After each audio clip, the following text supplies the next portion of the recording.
Hi, I am here, by the way, but for some reason my camera's not working, and it sometimes does this on Zoom, so apologies.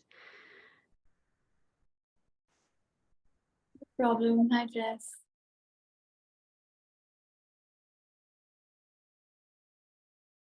We will just give everyone a few minutes to join.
It seems like we're going to be a small group today, but I don't want to keep everyone who's joined the call waiting. So maybe it's best that we start and we let the other potential applicants join in as they can.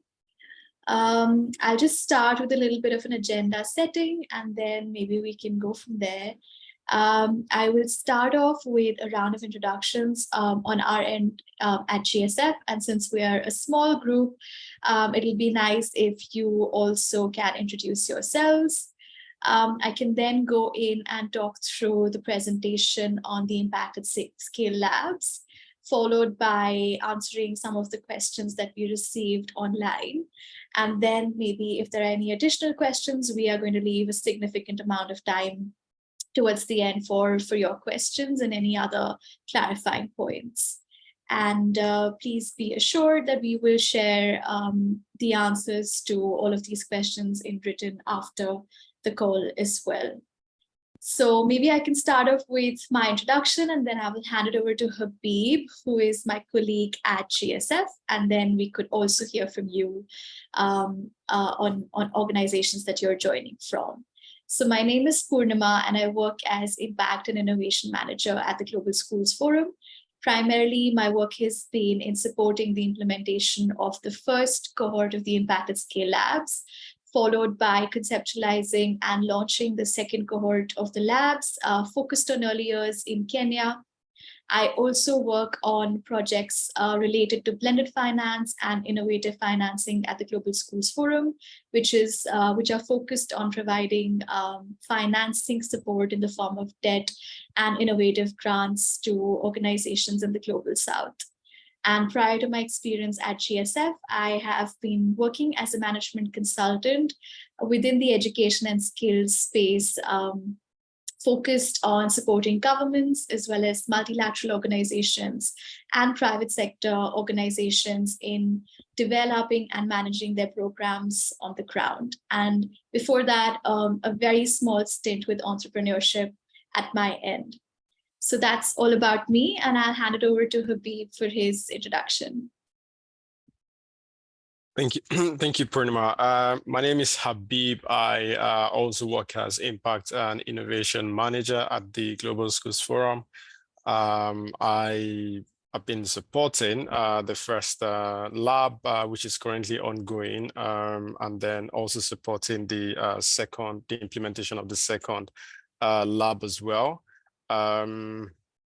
At other times, I work on basically the knowledge products coming out of the organization in terms of sharing evidence from work done across our community and the participants in the current lab, sharing evidence around scale and monitoring and evaluation. Before now, I used to work with a VC company in Nigeria where we funded startups trying to build solutions in the African communities. Thank you. Who can I hand over to next? Joanna, would you like to go next? Yeah. Sure. Hi. Okay. I hope you can hear me well. I'm Joanna Marriott. I'm Early Childhood Associate at Ubuntu Education, where we are innovating using EdTech to develop a platform and build communities for educators across the continent. And so I work on various ECD projects and content creation and schools-based projects as well through one of the services we provide. And yeah, really excited to be here and to meet you all and hear more about this.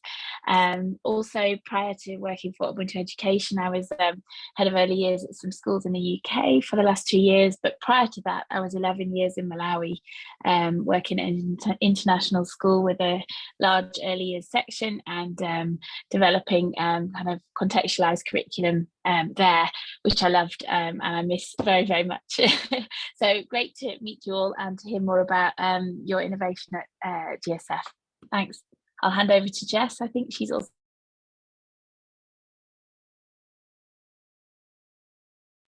Hello, hi, sorry there. I'm really sorry about the camera situation. I would turn it on, I promise. Yes, I'm Jess. I am COO at Ubuntu, working alongside Joanna. I've been part of Ubuntu for nearly its whole running, so nearly 2 years now.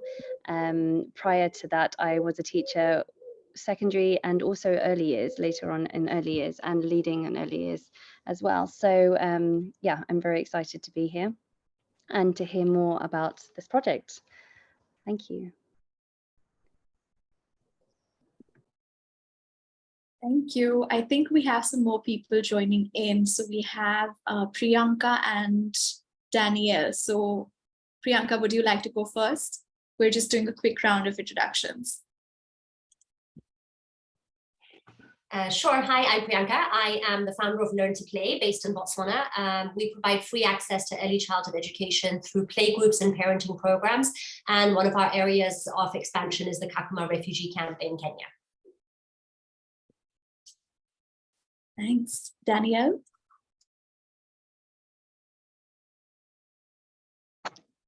Hi, sorry, I joined in a bit late. What am I supposed to do? We're just doing a quick round of introductions. Oh, So if you'd like to okay. introduce yourself. All right. Sorry, I'm on route somewhere, so I can't turn on my video, but my name is Danielle Ochieng. I'm a founder of an organization in Kenya called Watoto Wasome, and we work with underserved children to improve their literacy levels through play.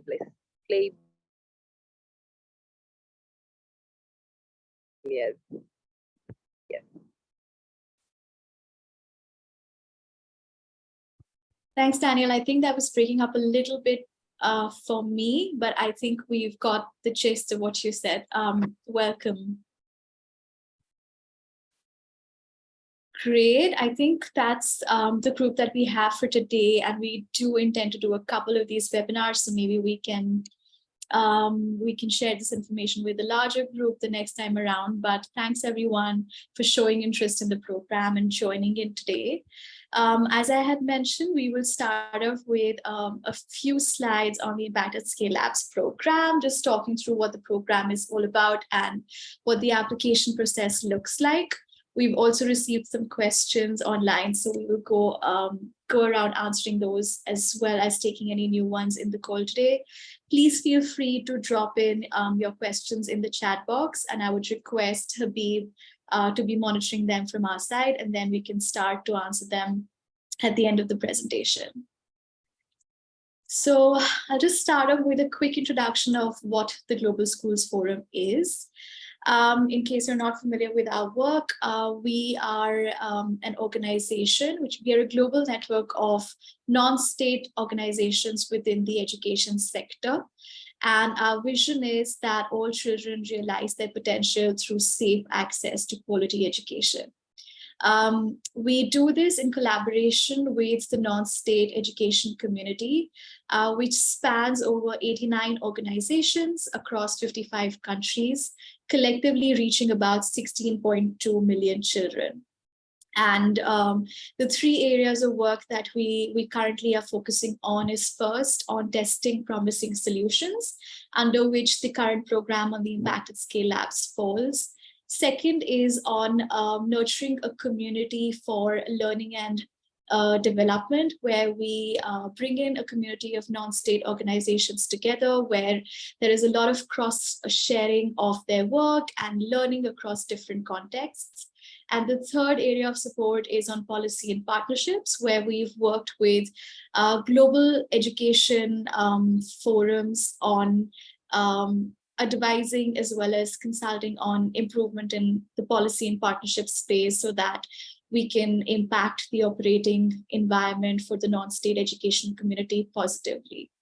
So that's a little bit about our work. And within our network, we have members who are schools and school networks, but also other organizations who support schools and school networks in achieving their goals, including organizations who do capacity building work, who do financial intermediation for non-state organizations within education, as well as other organizations who look at curriculum as well as pedagogy support, and so on and so forth. So that's a little bit of a background about GSF. And then I think it's now the right time to talk about what the Impact at Scale Labs are. So just a quick rewind, we launched the Impact at Scale Labs with the first cohort last year. And the first call for applications for the Impact at Scale Labs program was focused on supporting organizations who were working on post-COVID learning recovery for children across the globe. So it was a global call for applications, and we received about 50 plus applications for 3 spots within the program.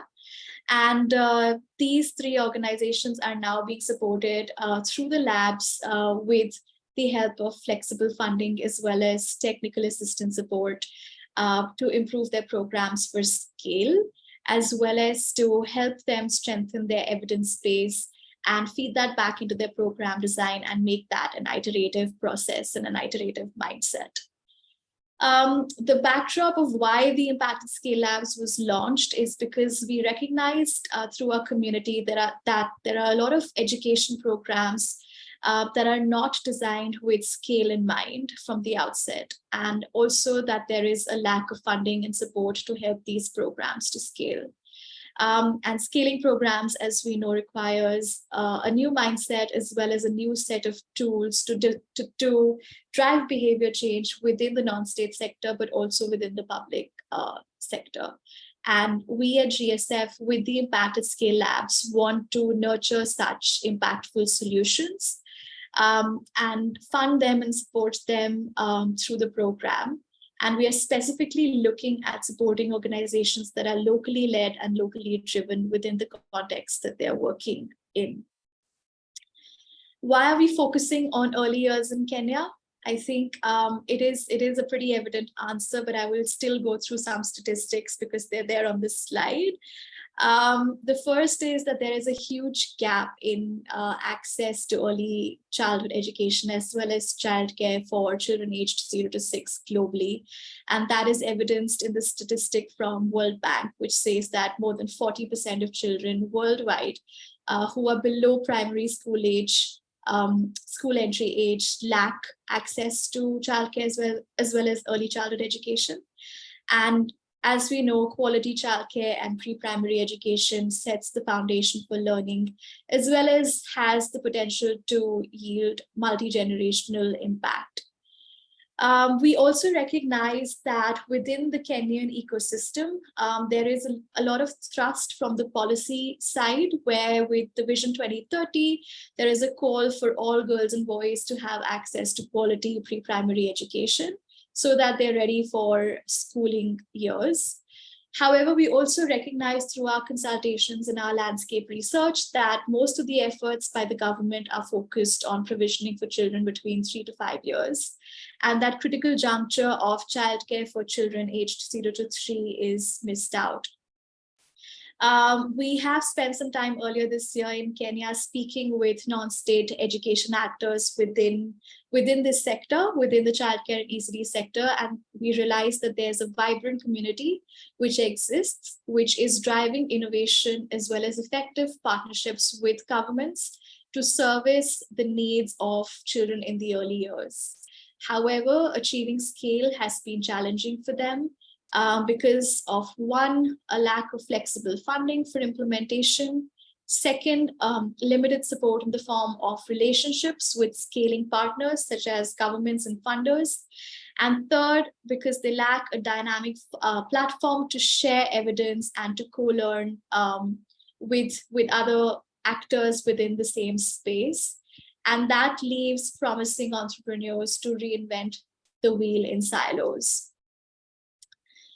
And that is primarily the reason why we are launching our program with a focus on early years in Kenya, and specifically and especially looking at organizations who have programs for children aged 0 to 3. Though we are also open to organizations who are doing programs from age 0 to 6 more broadly. Just coming to the definition of what we mean by scale, because this is the Impact at Scale Labs. What we mean by scale is that we're looking to work with organizations who want to scale their programs within the communities that they work in, or regionally, or even nationally. So the extent of scale is not defined by any number, but it is more the approach with which the organizations are working on their programs. And we work with organizations who would like to scale their programs through 3 routes, which include through the government systems, within the non-state education system, or through a hybrid model where they're scaling in parallel with the government, in partnership with the government and through the non-state education systems.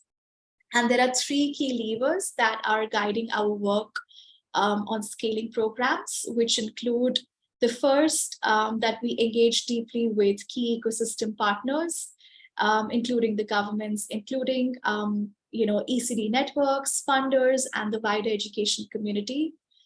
The second is that we want to make funding and our support for scale as flexible as possible and tied to the objectives of each of the organization that comes on board, as well as the milestones that they want to achieve. And the third is that we believe in investing in producing and sharing evidence. So through the labs program, we work with organizations to document their learnings and share it more widely with our community at GSF, but also with the education community more globally and more widely. What are we offering as part of the GSF Impact at Scale Labs Early Years program? There are three key buckets that we have on this slide.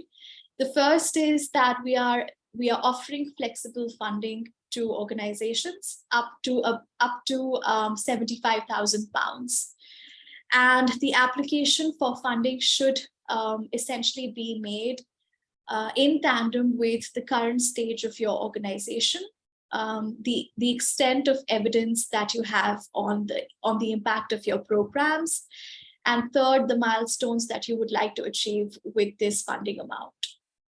The second bucket that we have for support is the strategic mentorship that we offer over a period of 1.5 years. And this strategic mentorship is locally embedded and need-based, with support from 4 key actors within the GSF team as well as beyond. And what we mean by that is that we support organizations through dedicated coaches who we call venture partners. These are coaches that work with you on a one-to-one basis, and they are going to be based out of Kenya, but also within the global GSF team who's spread across the world. And they work with you on identifying the current need gaps, tightening your milestones, as well as bringing in any resources and expertise at the right time to help you, to support you with scaling your program. The second lever of support is through thematic and functional experts that we bring on board from time to time. These are entrepreneurs, consultants, researchers, and practitioners who have lived the scaling journey or advised programs through their scaling journey. And we bring them on board to support you based on your needs that we identify as the program goes forth. The third is an advisory board who advises organizations that come on board with big picture thinking and any strategic decision making. The extent of interaction with this third pillar is a little bit less than the other 3, but they are meant to be senior leaders within the education system as well as policymakers who will come in at the right time to support you with key decision making and help you make connections with the wider education community. And then finally, we have a 4th lever of support, which is the peer network that you will be exposed to as part of the Impact at Scale Labs, as well as just more broadly as part of the GSF community. And we facilitate structured and closed-door group sharing sessions where organizations can come and share learnings, troubleshoot as required. So this is the second bucket on the strategic mentorship that we offer over a period of 1.5 years.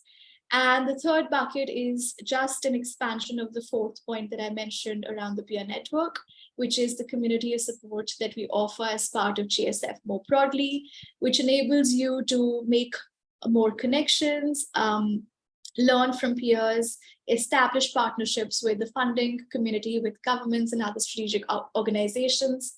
And as part of the community of support, you're also featured on a lot of dissemination products that we come up with as part of as GSF, as well as part of the Impact at Scale Labs, which also promotes organizations' visibility.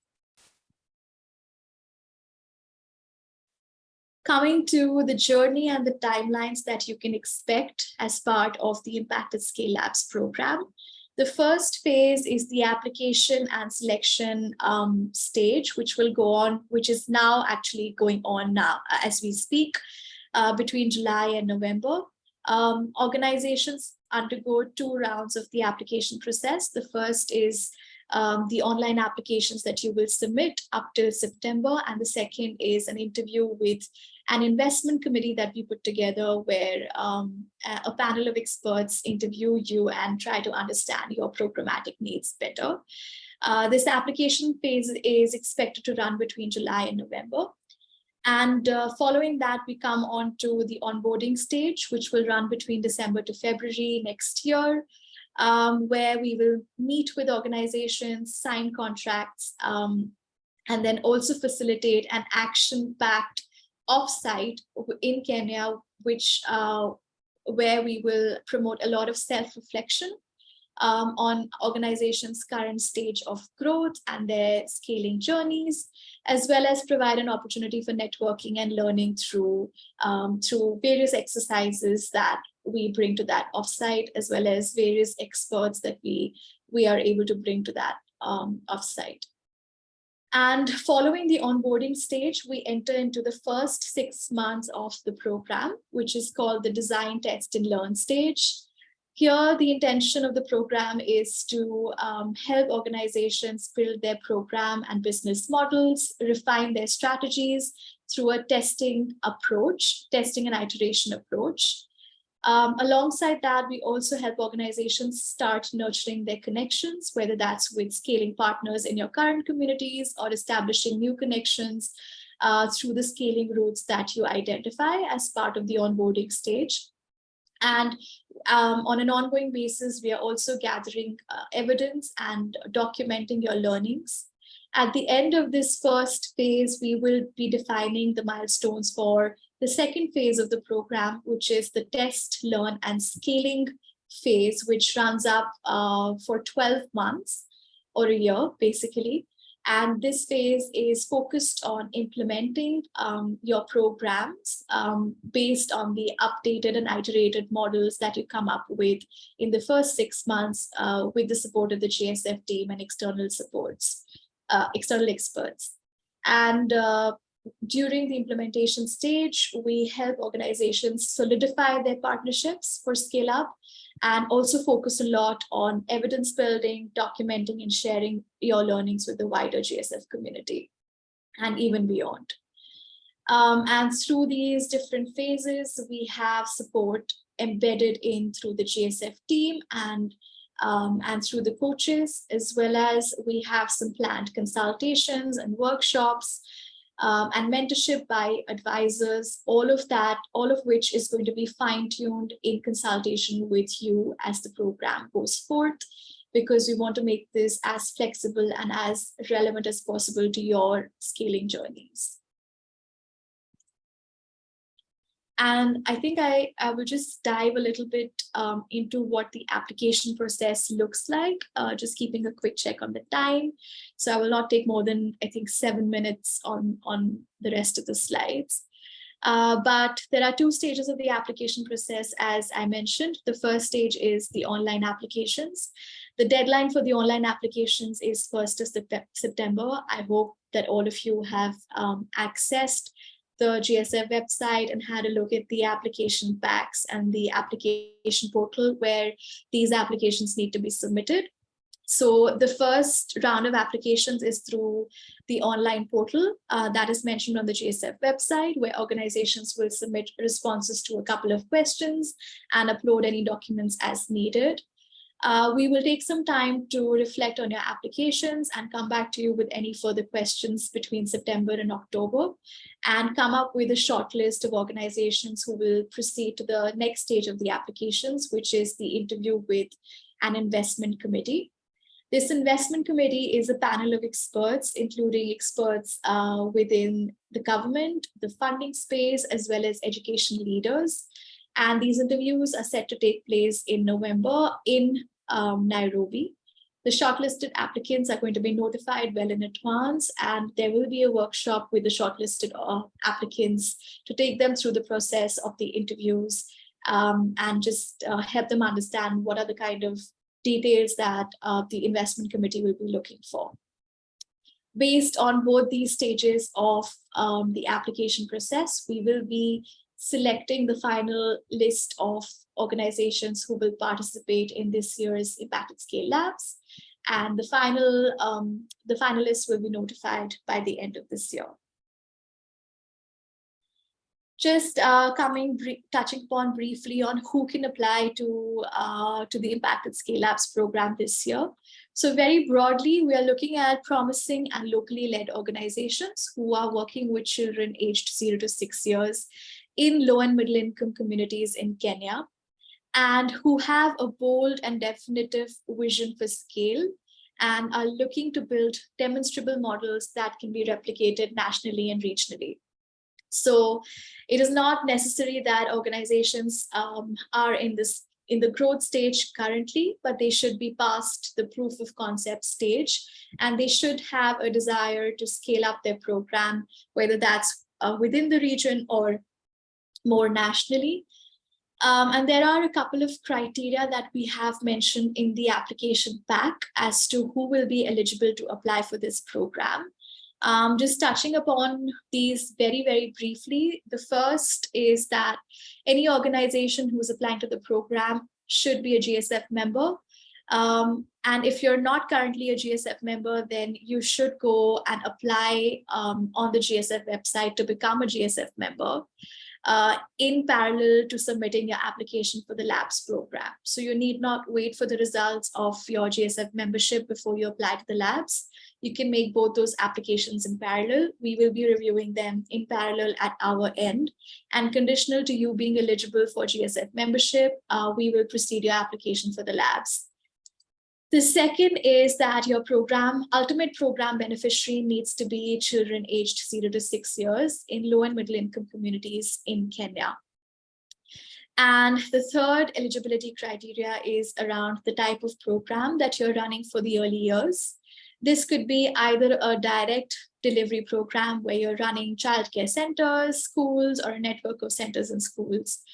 Or you could also be providing support services to childcare and ECD centers, and more broadly within the childcare and ECD ecosystem, which could include curriculum and pedagogy solutions, caregiver, teacher training support, parental engagements, scholarships, monitoring, evaluation, and assessments, any technology tools for early learning, and those kinds of things. This list is not exhaustive, but the primary driver for support services needs to be to improve learning and development outcomes for children aged 0 to 6 years in Kenya.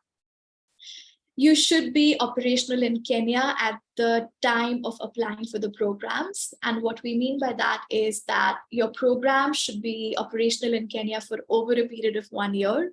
And you should be able to demonstrate the impact of your program within that 1 year during the application process.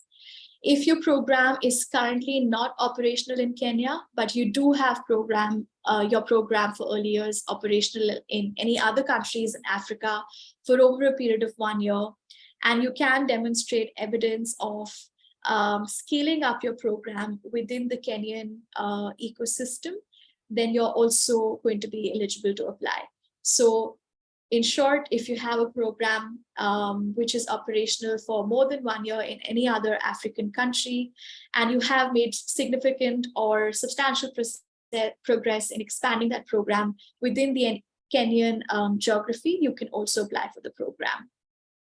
If you're applying as a consortium, the consortium also has some boundary conditions. So that means that a maximum of 2 organizations can submit an application together, and each organization is only allowed to submit 1 application. Each of the 2 organizations in the consortium should independently fulfill all the eligibility criteria mentioned, and you should be able to nominate 1 partner within the consortium who will receive the funding from GSF and who will be managing the grants from GSF. And it should be very clear on what the objective of your consortium is and what are the roles that each partner will be playing. The eligibility criteria around team and leadership is that you need to have an experienced local leadership team who has experience of executing programs for early years in the East African region. And the final eligibility criteria or the requirement of the Impacted Scale Labs is that since the Impacted Scale Labs is a very deep-rooted and intensive program where we like to work with organizations on a very hands-on basis, we would require time commitment from the senior leadership as well as the program management teams. And to be eligible for your program, your organization and your program leadership team must be willing to commit time to the labs. We also have, I also have put in here the selection criteria for how we are going to be evaluating organizations through both stages of the online application review as well as the interview with the investment committee. We do this through a framework that we call the desirability, viability, and feasibility framework, under which we have a list of parameters that have been detailed out in the application pack. And all the questions that you are going to be answering on the online application, as well as the interview questions, will fall under the bucket of desirability, viability, and feasibility, and basically this rubric. So do familiarize yourself with this rubric. It's also mentioned in the application pack. And just keep in mind that we are looking to understand where you currently stand on these kind of parameters. It is not essential for organizations to have perfect responses or to be doing well on all of these parameters at all. What we are wanting to do is, through the application process, really understand where your organizations currently stand, and within this rubric, where is it that GSF can come in and support you to build more effective models and scalable models, and customize our support for your programs around these parameters that we've mentioned under the DVF framework. And just a quick recap of what the application process looks like for the online applications. For non-GSF members, I think where you should start from is by applying for the GSF membership. And the links to all of this are mentioned in this PPT that we will be circulating at the end of the webinar. But all of these links are also mentioned on the GSF website and the application pack. So you will start at applying for GSF membership on the online portal. And then you can go ahead, review the application pack for the labs program. And then you will be directed to an online link to submit your application, where you will be filling out answers to the questions that we've put in there and uploading any necessary documents. And then finally reviewing your application and submitting it online. For members, you will, of course, be skipping the first step, which is applying for GSF membership, because you're already a GSF member. You can start by reviewing the application pack, which is online, and then submitting your application through the online portal. Please note, we won't be able to take any applications via email. We would require all the applications to be submitted online through the application portal, which is linked on the GSF website, and also in this presentation that we have here.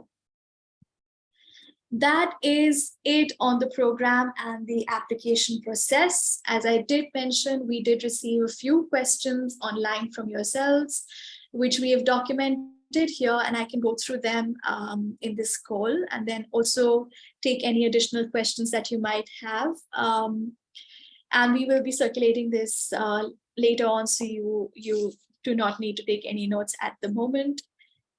The first question that we received is that do the consortium members need to have a track record of working together?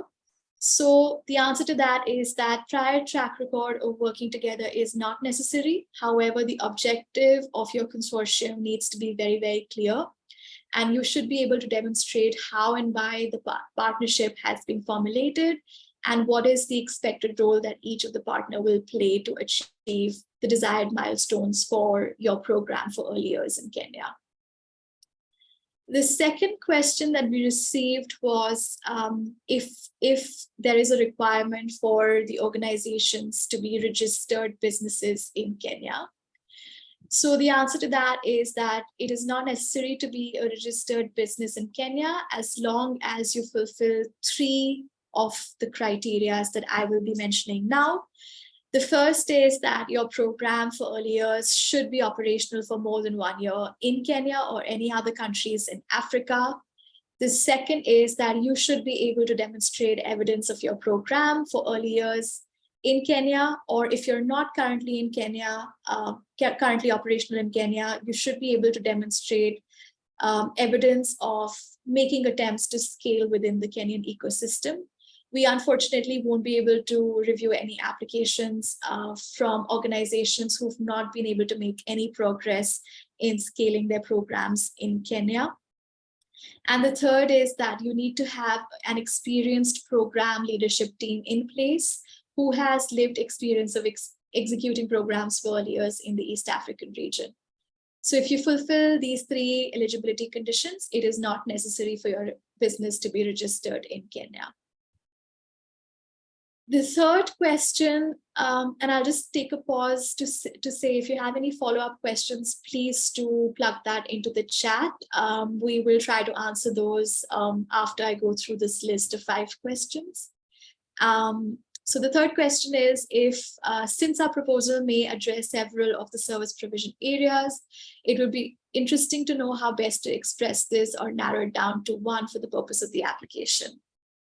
So I think the response to that is that it is best to submit an application for a program or a programmatic component that has a bold and definitive vision for scale, and one that is being tested in the communities that you work. So that means that it is post proof of concept stage, and there is some evidence of the impact that you've been able to create in your communities.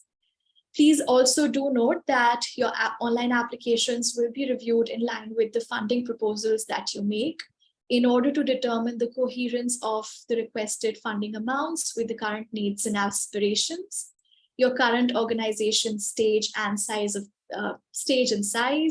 as well as the desired programmatic milestones that you hope to achieve.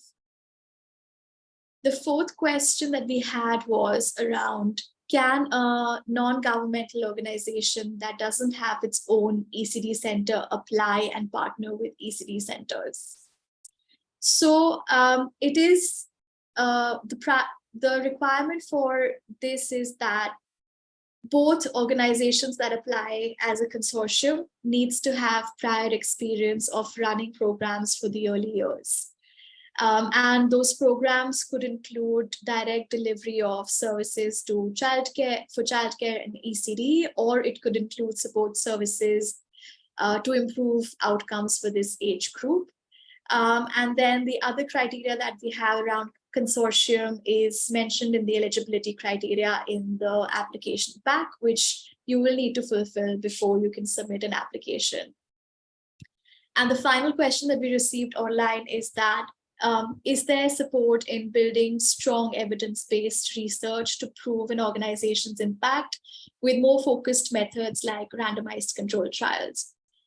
So the answer to that is that, as we had mentioned, our journey in the labs program is individually crafted in consultation with the organization based on your requirements and your desire for the milestones that you would like to achieve.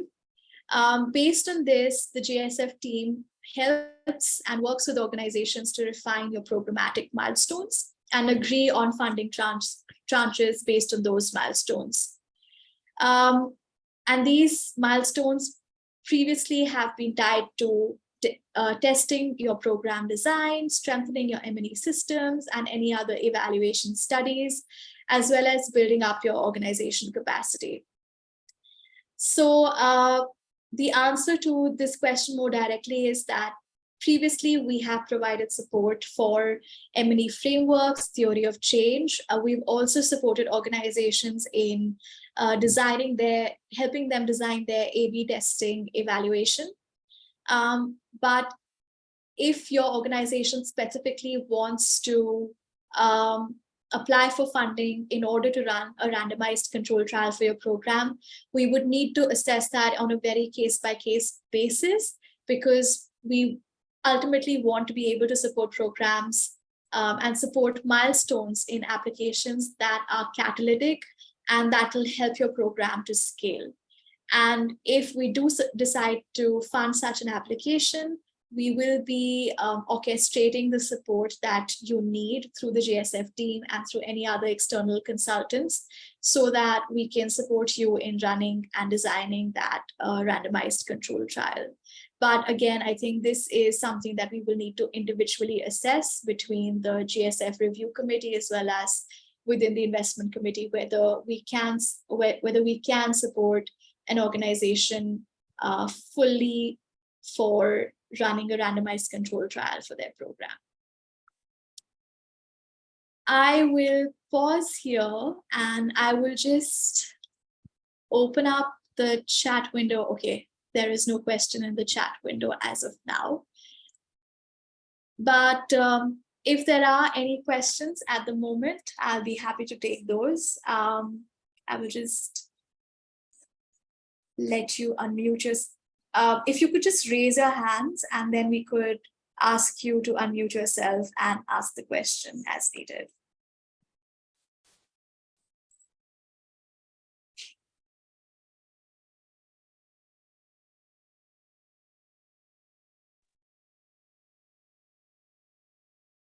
So are there any questions, any clarifying points, anything that you would like to give as a suggestion?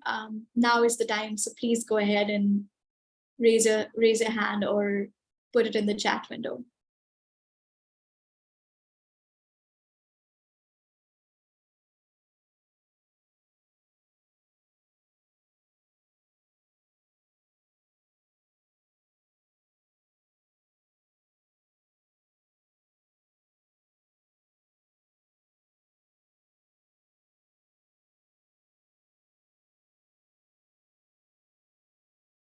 Okay, I suppose either everything is super clear or there is an information overload.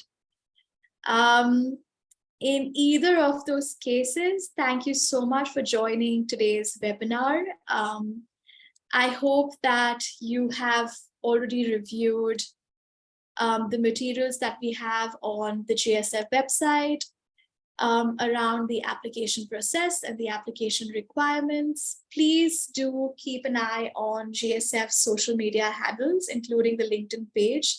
That is where you will hear about any updates on the program the first.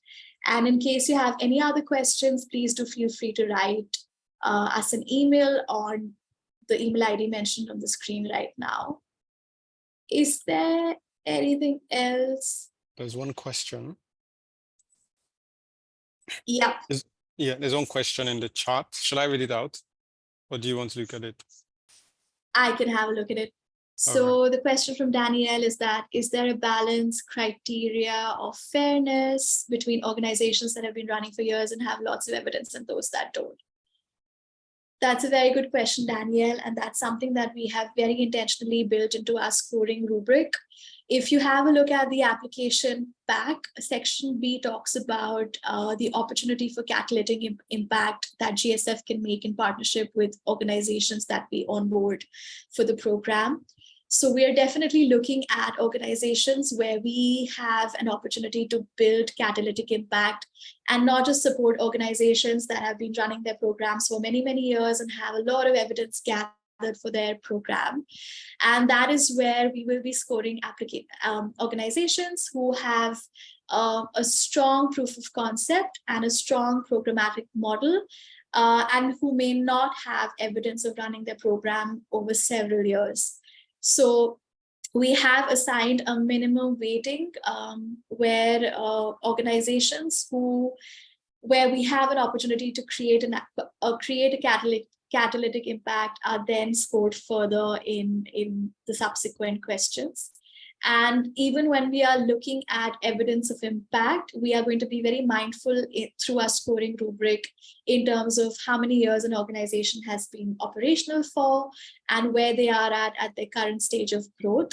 And it is not necessary for organizations to have lots of evaluation studies, et cetera, to demonstrate their programmatic success through the application process. But what we would definitely look for is that an organization has a strong solution, which is targeting learning and development outcomes for children aged 0 to 6, and that there is some proof of concept that is available and some form of evidence, even if that is through informal evaluation studies or feedback collected through from the community.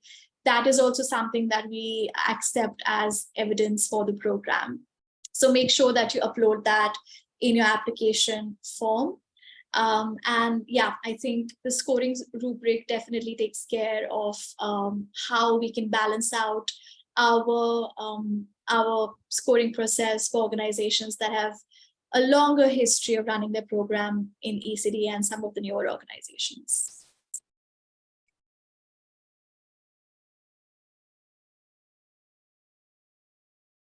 Perfect. Thank you everyone for joining in. It's been a pleasure, and we will make sure to circulate this PPT as well as the questions after our meeting today. We really look forward to hearing from some of you through the application process. Thank you. Have a good day, everyone. Bye-bye.